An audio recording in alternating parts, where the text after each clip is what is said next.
to my page. This has been a video a long time in the making. Not because I couldn't make it, but because I was trying to find the right tools and stuff to make it. Now I finally got it, and now I want to cover my first, very first comic book story arc on this channel. So we're going to start off by covering Rise of the Black Panther, in honor of the Black Panther movie that just hit over $1 billion worldwide. Don't think it'll beat Avengers.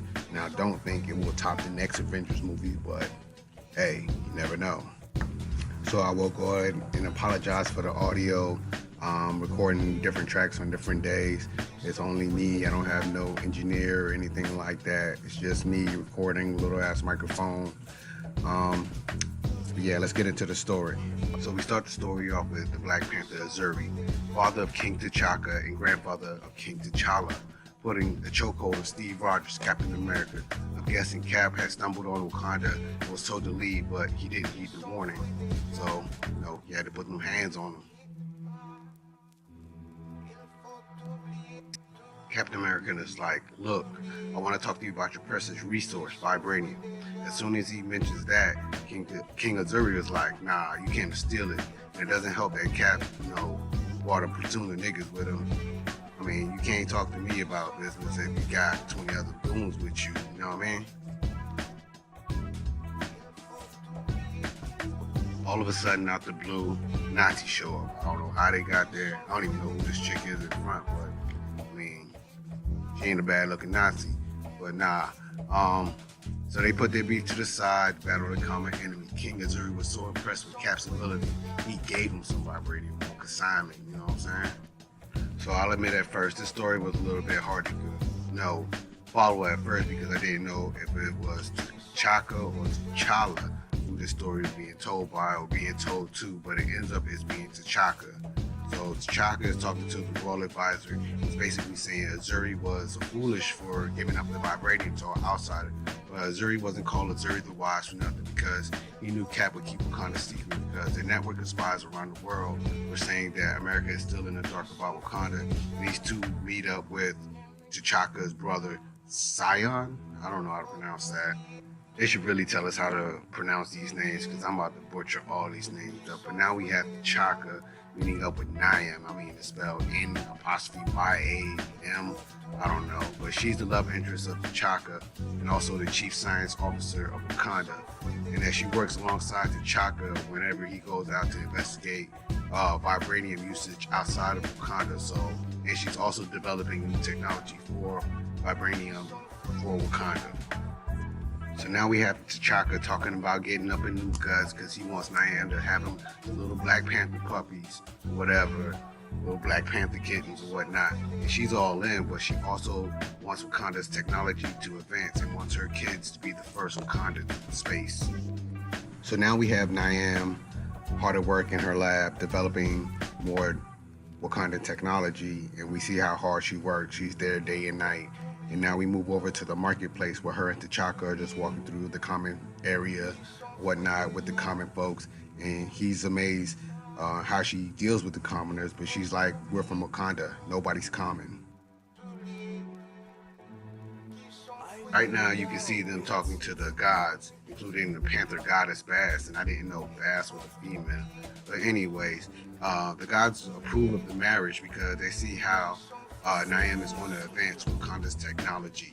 And they're also talking about how this wedding will be the wedding of the year that nobody knows about because nobody can get to Wakanda. So now it's years later after they got married, and the people of Wakanda are talking about how Nyam hadn't, dropped little puppies yet, little Black Panther puppies and kittens yet. But T'Chaka's more worried about a couple of tribes that have been warring with each other. Now all of a sudden they want to mine vibranium together. And T'Chaka is like, yo, if anything happens, both of these tribes are going to have to pay. And then Nyam comes with the announcement that, hey, she's pregnant. So throughout the story, they're talking or getting ready for Challenge Day, which happens every year. And we have the son of someone who challenged T'Chaka, who basically was a patrolman for the borders of Wakanda. Now he's trying to avenge his father's defeat by teaming up with Baron Von Strucker or Baron Von Strucker, and he sides with Von Strucker so that Von Strucker can steal some vibranium. I need to stop saying Von Strucker because that's a tongue twister. See, when I wrote my script, I call him Von Strucker, but I think I'm just going to call him Strucker. But weeks later, after he links up with this traitor, Wakandan traitor, he begins his attack on Wakanda, and King T'Challa leaps into action. I don't think Strucker was fully prepared for this attack because when T'Chaka and his reinforcements come, he got niggas in jetpacks. And I don't know about Joe, but yo, if I ever seen a nigga in a jetpack, I'm gonna be like, oh hell no, I'm out of here.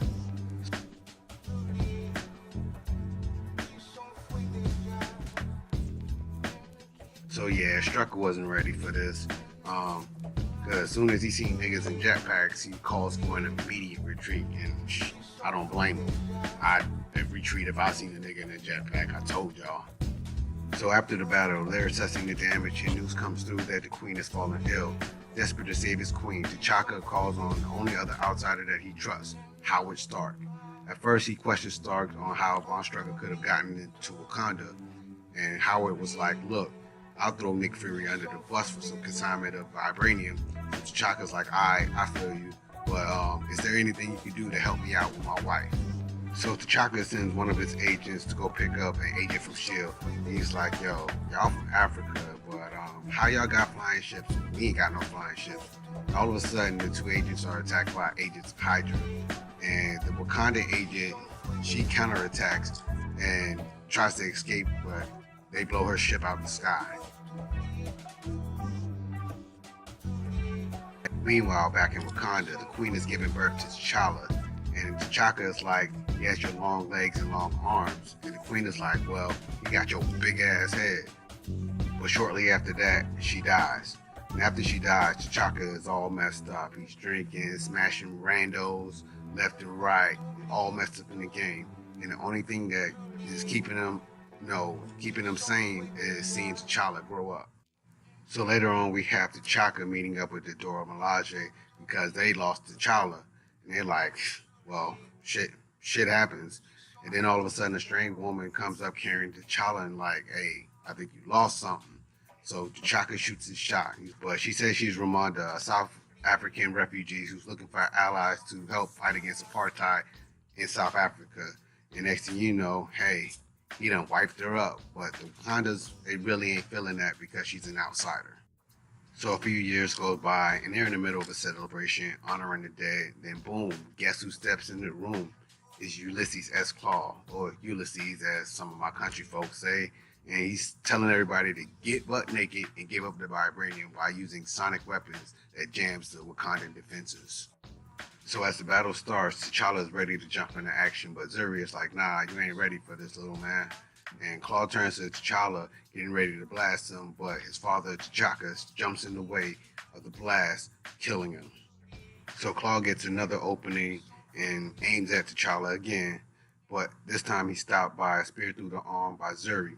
Claw drops his weapon, and then all of a sudden, T'Challa picks it up and shoots Claw, taking the rest of his arm off. Kneeling over his father, he is now the rightful king of Wakanda, and his rule has just begun. So there we have it. First issue of Rise of the Black Panther. Man. It's nothing like the movie. I'm going to try to bring y'all videos every week, at least once a week. It takes me some time to do this. I'm a family man. I got kids. But yeah, I think the next video arc or the next story arc I'm going to try to start doing is the Titans. And then I will bring back Black Panther issue 2 to y'all the following week. So just bear with me. I'll bring y'all the content as soon as I can get it. And I appreciate everybody's support.